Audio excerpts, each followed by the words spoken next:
Oke, selamat siang kawan-kawan. Selamat datang di podcast kami di Merah Putih Insight.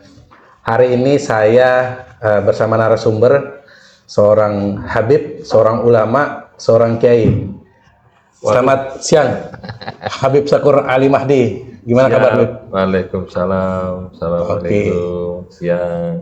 Jadi Nah, kawan-kawan, ya, Habib Sakur ini inisiator dari Gerakan Nurani Kebangsaan. Gerakan Nurani Kebangsaan, Bib ya. Ya, Oke, Bib. Sebelumnya terima kasih ya, Bib, sudah datang di podcast kami. ya, Hari ini kita ada di Kopi Maut Tanpa Sianida. ya.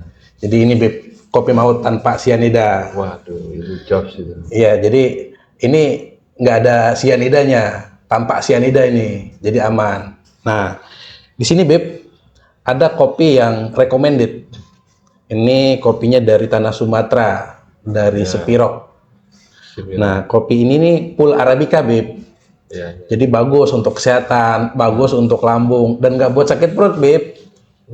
Jadi kita seruput dulu, Bib. ya, ya, ya, ya.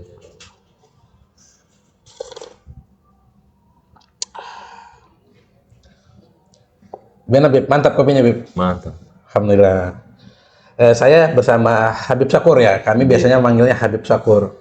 Kita akan berbicara tentang yang lagi ramai hari ini, Bib. Kaitan dengan orang atau sekelompok orang yang melakukan protes terhadap keaslian dari ijazah Jokowi. Ya, Nah, ini kan isu lama sebenarnya, Bib. Ini kan hal lama yang sering dibicarakan terkait dengan keaslian ijazah dari Jokowi. ya, Dan 2025 ini kembali ramai. ya, Bahkan ada kelompok-kelompok yang datang ke UGM, bahkan datang ke rumah Jokowi untuk mempertanyakan keaslian dari ijazah Jokowi ini. ya. Mungkin Habib sebagai inisiator dari gerakan apa tadi, Bib? Nurani Kebangsaan. Nurani Kebangsaan bisa memberikan penjelasan kepada kami terkait dengan persoalan ini. Kenapa sih persoalan ini terus dihidupkan lagi gitu? Begini ya, sejak tahun 2014, pilihan presiden itu Pak Jokowi menang. Hmm. Rakyat memilih dengan mayoritas. Pak Jokowi itu benar-benar orang yang ditakdirkan sama Allah sebagai pemimpin yang betul-betul merakyat. Sejak dari zaman beliau menjabat wali kota, gubernur, dan presiden. Dan betul-betul kalau kita amati, kita ambil perumpamaan dulu ya sekarang. Kita sebagai rakyat Indonesia harus bersyukur. Kenapa, Bib?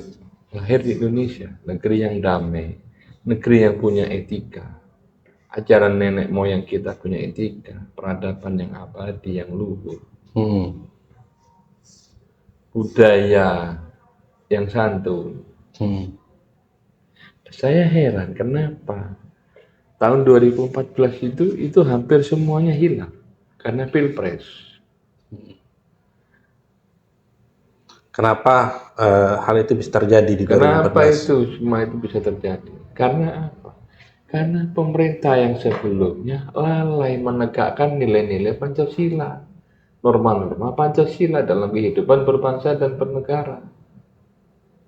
Oke. Jadi kesadaran kita tentang Pancasila sebagai ideologi itu Zero, tidak ada. tidak ada. Pemimpin kita, presiden kita tidak menerapkan itu. Bahkan melupakan ajaran-ajaran kehidupan Pancasila. Oke. Di dalam dunia pendidikan, ini yang saya tahu ya. Terus yang kedua, banyak dari tokoh-tokoh nasional yang mendukung Pak Jokowi dan berharap semuanya ini berharap Pak Jokowi ini bisa membawa Indonesia lebih bermartabat. Dan itu sudah terjadi. kembali lagi, kelompok-kelompok yang iri hati pada Pak Jokowi adalah kelompok-kelompok yang tidak mendapatkan tempat, ruang dan waktu untuk berkarya Oke. dalam republik kita tercinta ini. Hmm. Padahal itu bagian dari masa lalu, rezim. Hampir dikatakan yang protes itu tidak punya prestasi. Jadi apa nih, Bib? Yang punya prestasi pun itu diam saja, memilih sikap diam. Hmm.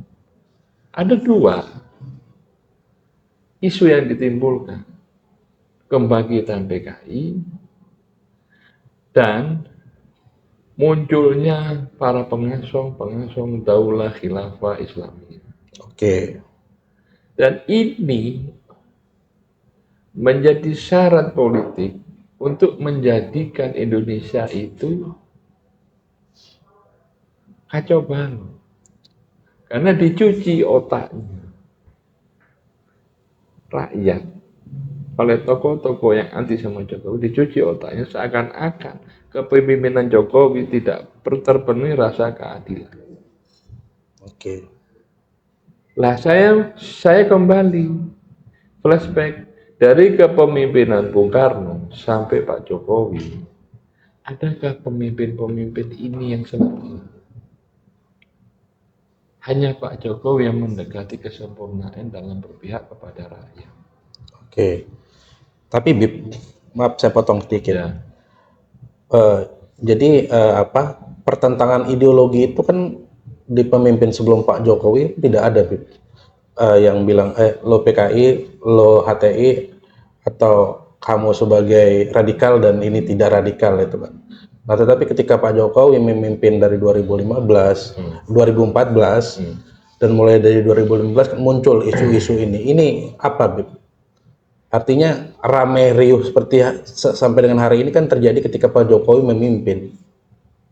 Ya karena sekarang, saat Pak Jokowi memimpin 2014, muncul kelompok radikal. Yang dulunya tidak tersentuh. Yang dulunya tidak mau disentuh oleh pemerintah sebelumnya, rezim sebelumnya. Artinya dibiarkan saja. Dibiarkan. Oke. Isu PKI yang dimunculkan. Ini bagian dari masa lalu Republik ini. Iya benar. Maksudnya baik, dendam tidak akan dipupuk. Tapi berkaitan dengan kekuasaan, berlomba-lomba mendekati kekuasaan, mereka semua berlomba-lomba mengadu domba. Dengan konsep apa? Konsep menggadaikan atas nama rakyat untuk membela Republik ini. Sekarang, tokoh-tokoh ini apa bisa melindungi rakyat? Iya. Rakyat ini berlindung di mana? Rakyat ini berlindung kepada Tuhan. Tapi permasalahan di Republik ini, rakyat bersuara kepada pemerintah pasti direspon. Nah sekarang permasalahan-permasalahan sejak Pak Jokowi menjabat, hampir sebagian besar itu ditanggapi, direspon positif oleh Pak Jokowi dan mencoba untuk menyelesaikan. Namanya pemimpin tidak lagi ada yang sempurna. Artinya apa yang menjadi keresahan, apa yang dituduhkan oleh masyarakat selama ini kepada Jokowi, bahwa Jokowi adalah PKI, bahwa Jokowi adalah antek asing, itu tidak benar. Itu sudah dijawab oleh Pak Jokowi, begitu? Ya, nggak benar. Saya sebagai relawan Pak Jokowi, relawan senior Pak Jokowi, saya konsisten. Konsisten menyatukan semua anak bangsa untuk mendinginkan bangsa. Saya tidak pernah bertemu sama Pak Jokowi maupun keluarganya, tapi saya menyuarakan ini untuk kebaikan. Oke. Nah, isu-isu yang berkembang itu selalu dibuat. Oke. Nah, kalau begitu, Bib, apa motifnya dari mereka-mereka ini yang selalu mempertanyakan tentang keaslian ijazah Jokowi? Mereka kan menuduh, mereka menuduh bahwa Jokowi tidak kuliah. ijazah yang selama ini dipakai oleh Jokowi itu menurut mereka itu ijazah nggak asli. Itu menurut Habib gimana, Habib? Begini ya, tuduh menuduh, fitnah memfitnah itu sudah jadi tradisi sejak bangkitnya kelompok radikal. Jadi radikalisme ini yang terus Terus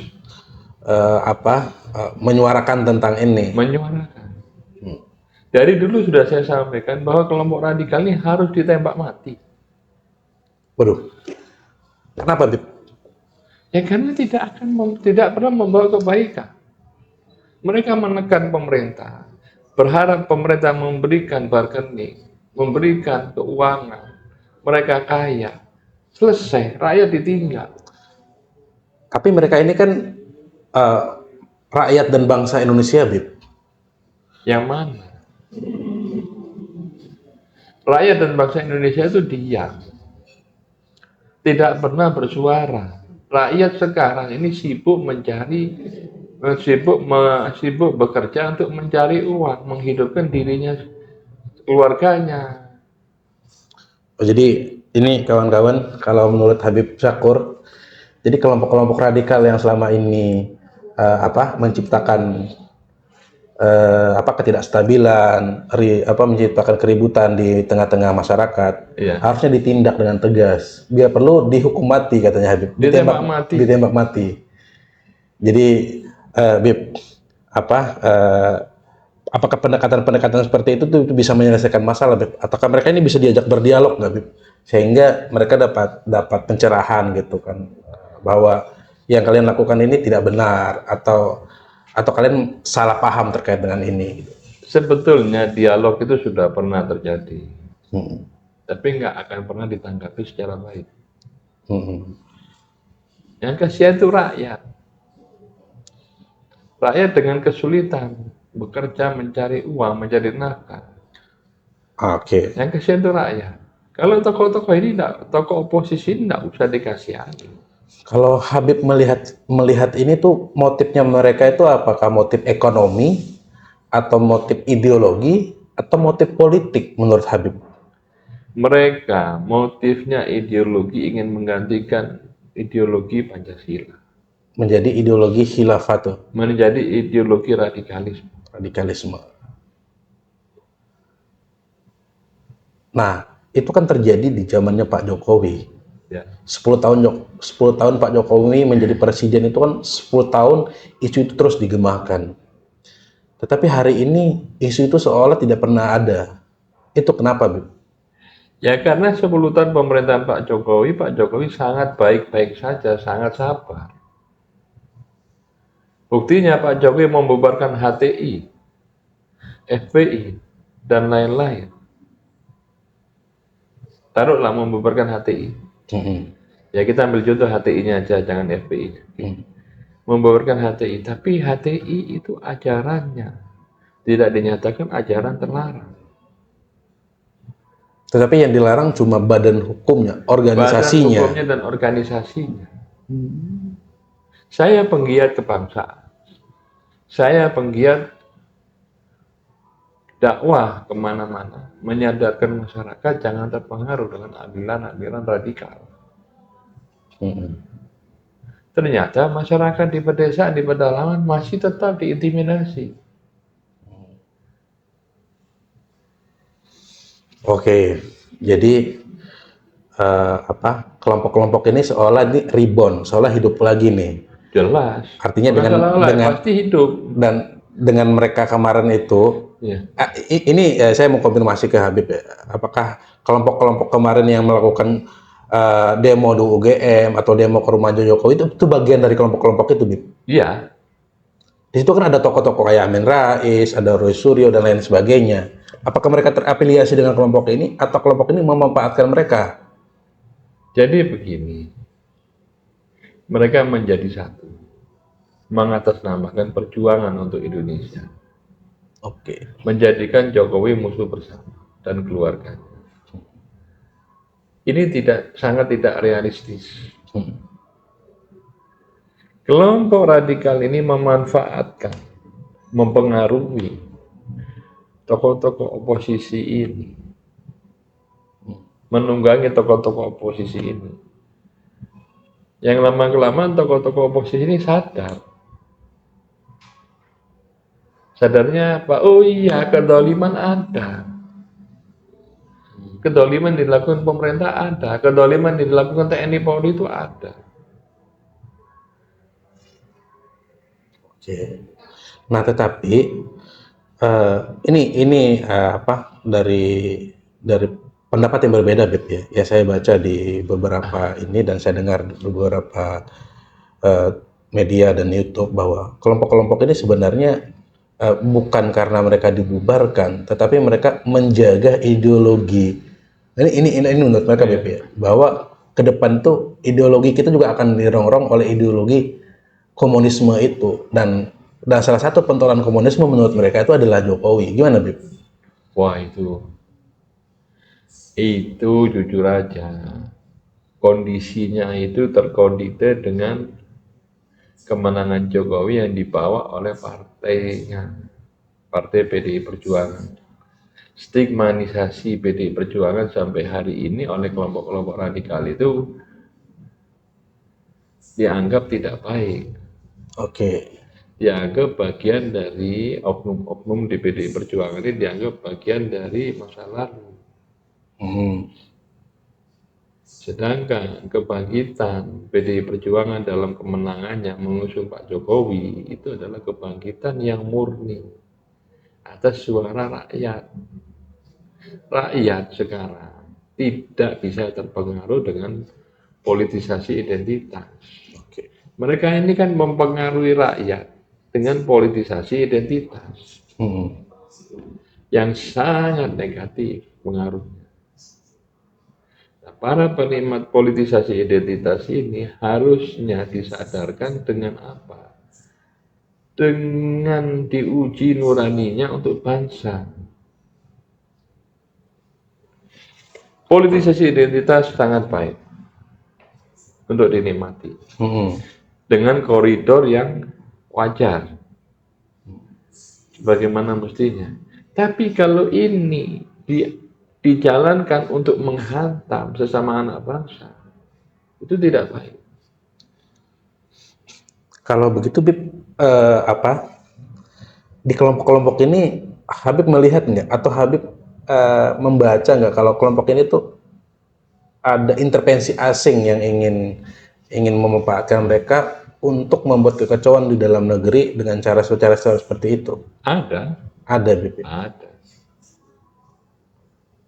Apa indikasi bahwa mereka tuh terafiliasi dengan kelompok-kelompok asing, Bib? Contoh. Ada kelompok-kelompok negara-negara dari Timur Tengah. Oke. Jadi saya ngambil contoh lah yang paling gampang. Tahun 77, banyaknya saudara-saudara kita yang mengadu nasib di Saudi Arabia. Nah, pulang ke Indonesia, mereka ikut mendirikan masjid-masjid, membawa buku-buku ajaran Wahabi, ajaran Salafi. Indonesia ini surganya dunia. Dari tahun 77 mereka gerilya. Bukan atas nama pemerintah ya, atas nama kelompok-kelompok tertentu di Saudi Arabia. Mereka bergerilya menyebarkan ajaran Salafi Wahabi. Sebenarnya semua ajaran agama Islam itu baik, selagi tidak menghujat, mencaci maki yang tidak sealiran. Nah, ini berkembang. Dinamika ini berkembang sampai hari ini. Termasuk di Indonesia ini? Termasuk di Indonesia. Artinya Habib itu ingin mengatakan bahwa kelompok-kelompok radikal di Indonesia itu awalnya dari sana? awalnya dari Timur Tengah. Awalnya dari Timur Oknumnya Tengah. yang Oknumnya, dibawa. iya iya. Ya buktinya Saudi Arabia merubah. Oh iya, artinya ideologi Wahabi di Arab itu masuk ke Indonesia lalu menjamur menjadi gerakan-gerakan, Iya. dan inilah yang menjadi gerakan-gerakan yang menentang pemerintah. Ya karena dimanfaatkan dengan politisasi identitas. Saya katakan sekali lagi, ajaran-ajaran dalam agama Islam, mazhab itu semua baik-baik saja. Termasuk Salafi, Wahabi. Yang tidak baik-baik saja ini oknumnya yang menikmati politisasi identitas untuk tujuan politik. Oke. Jadi kembali tadi Bib, kaitan dengan yang awal tadi kaitan dengan ijazahnya Jokowi ini. Ya. Nah, mereka kan terus menyuarakan dan mereka ingin membuktikan keaslian ijazah Jokowi itu. Tapi Pak Jokowi kan sudah mengatakan, bahkan mereka ditemui oleh Pak Jokowi ketika mereka melakukan aksi di depan rumahnya Pak Jokowi. Dan Pak Jokowi sudah memberikan itu kepada media, artinya memperlihatkan kepada media ini ijazah saya asli. Nah, tetapi mereka masih tidak percaya dengan hal itu. Menurut Habib nih ya, ijazah Pak Jokowi ini asli apa tidak sih menurut Habib nih? Terlepas dari gerakan-gerakan di luar itu. Ya kan sekarang logika saya, Pak Jokowi menjalankan wali kota, Oke. gubernur, Oke. presiden. Dokumen-dokumennya kan pasti terverifikasi. Masa ada dokumen yang tidak terverifikasi? Ijazah tidak terverifikasi. Lah mereka ini mau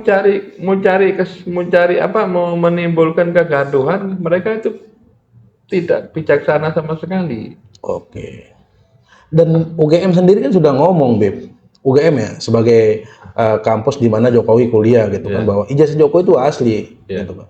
Dan UGM mempertanggungjawabkan itu. Tetapi kelompok-kelompok ini kan seperti tadi kita bicarakan bahwa mereka tidak percaya, mereka butuh ahli untuk membuktikan bahwa ini asli apa tidaknya. Artinya mereka masih mempertanyakan itu, Beb. Nah, apakah gerakan mereka ini untuk mempertanyakan keasliannya itu apakah bentuk mereka ingin mendelegitimasi ketokohan Jokowi sebagai mantan presiden atau punya motif politik lain? Karena bagaimanapun Wapres kita hari ini Gibran Rakabuming Raka adalah anak dari Jokowi, Beb. Ya tujuannya gampang aja. Mereka menghantam Pak Jokowi dengan ijazah. Tujuannya apa? Membuat mosi tidak percaya kepada Gibran. Oh, ini ada kaitannya dengan Gibran? Jelas. Apa, Beb, motif dan kaitannya dengan Gibran? Ya kaitannya kan di samping anaknya Pak Jokowi dan juga pengaruh Pak Jokowi yang dituduh mengendalikan Presiden Prabowo. Itu supaya hilang.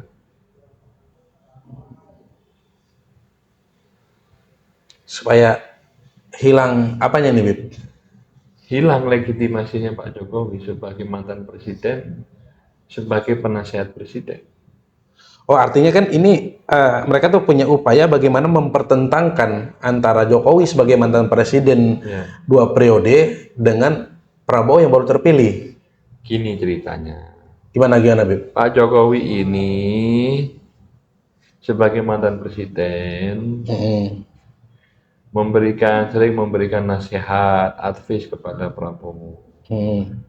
Karena anaknya juga terpilih sebagai wakil presiden. Otomatis Pak Jokowi ini membimbing anaknya. Nah, Mas Gibran ini memang ditakdirkan sama Allah menjadi pemimpin. Walaupun ikhtiarnya sebagai wali kota Solo. Jangan kita kaitkan Mas Gibran ini anak Jokowi dan dimenangkan sama Jokowi di Solo. Tidak bisa. Karena perjuangan. Karena memang terah kepemimpinan ada, genetika kepemimpinan ada.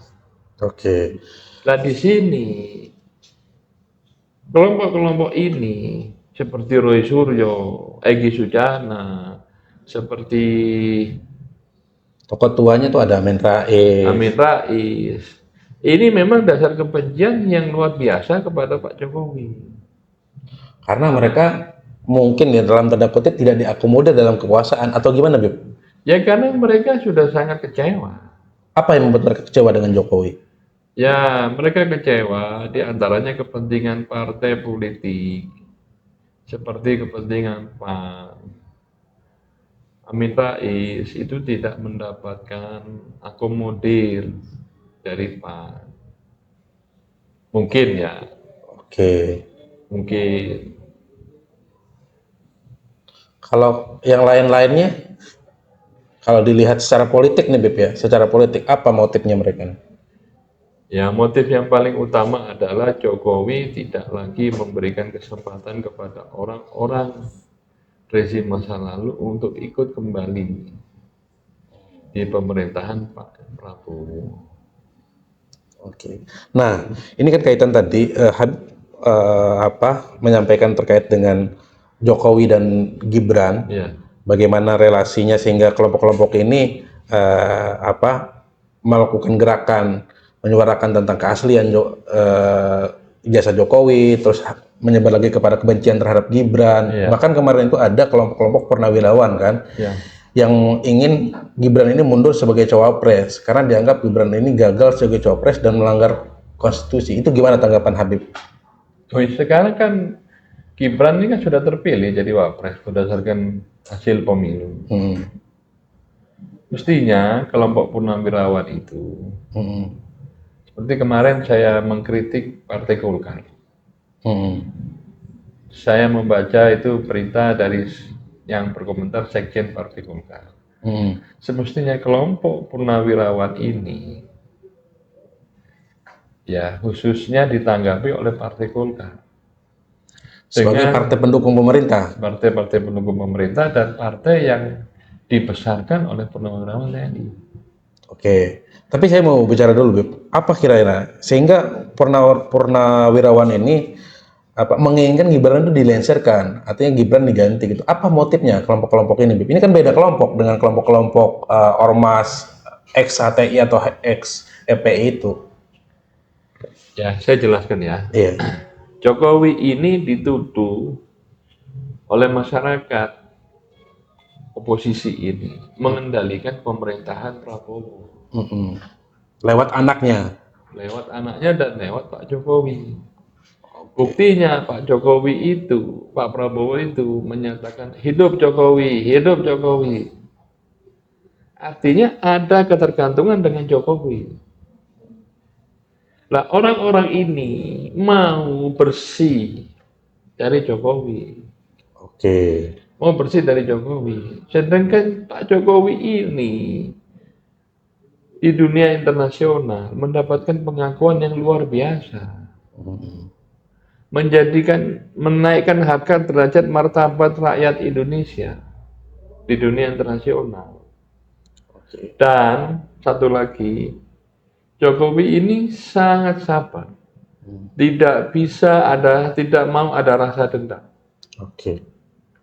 Saya rasa pintu masuk tentang ijazah, tuduhan ijazah palsu ini untuk digiring opini seakan-akan ada kesalahan.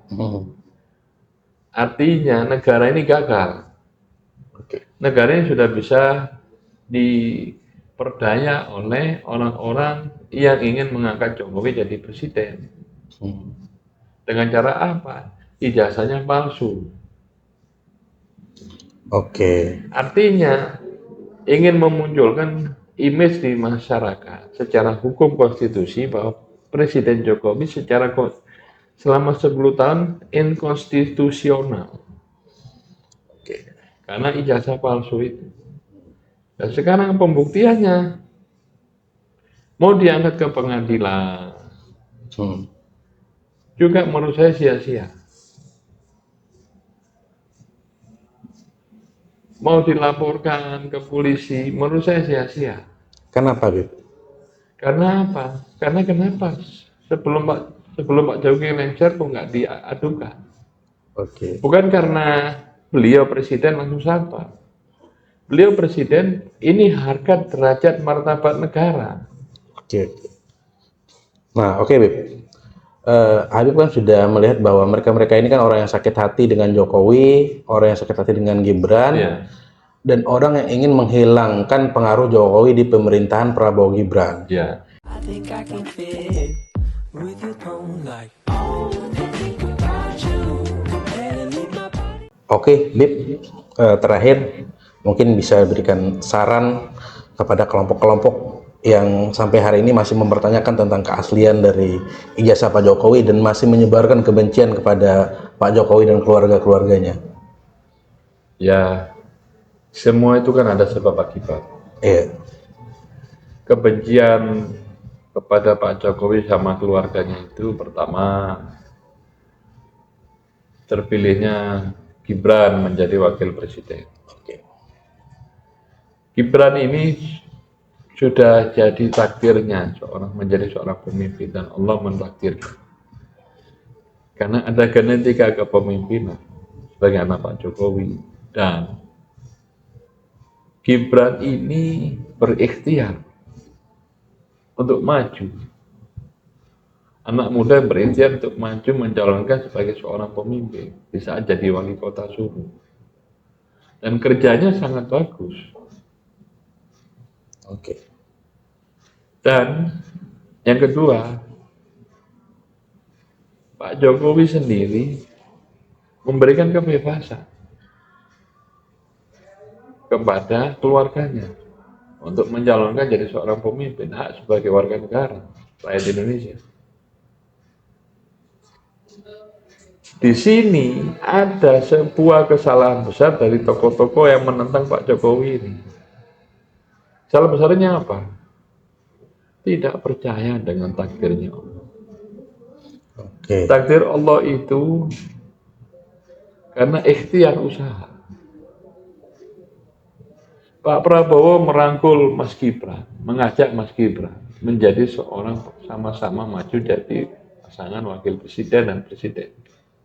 Pak Prabowo itu meyakini Mas Gibran itu mampu. Tidak bisa kita kaitkan dengan anak Pak Jokowi. Jadi saran saya, nasihat saya kepada para tokoh-tokoh penentang Pak Jokowi, akhiri saja semua perdebatan pertentangan ini. Karena apa? Karena ini tidak ada gunanya, menimbulkan perpecahan. Apa artinya seorang Jokowi di depan mata tokoh penentang?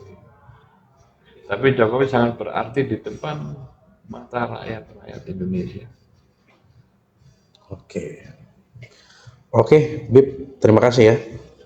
Sudah datang di podcast kami, sudah memberikan banyak informasi kaitan dengan kelompok-kelompok yang ingin memastikan keaslian ijazah Pak Jokowi dan terus menyebarkan ya, kebencian dengan keluarga-keluarga Jokowi. Oke, terima kasih kawan-kawan. Saya bersama Habib Sakur Ali Mahdi. Ya. Beliau seorang inisiator dari gerakan Bib? Nurani Kebangsaan ya. Mungkin untuk hari ini kita cukupkan sekian. Kita akan berbicara lagi di lain waktu. Terima kasih kawan-kawan. Jangan lupa di like, di komen, dan di subscribe channel YouTube kami yaitu Merah Putih Insight. Oke, Assalamualaikum warahmatullahi wabarakatuh. Waalaikumsalam warahmatullahi wabarakatuh.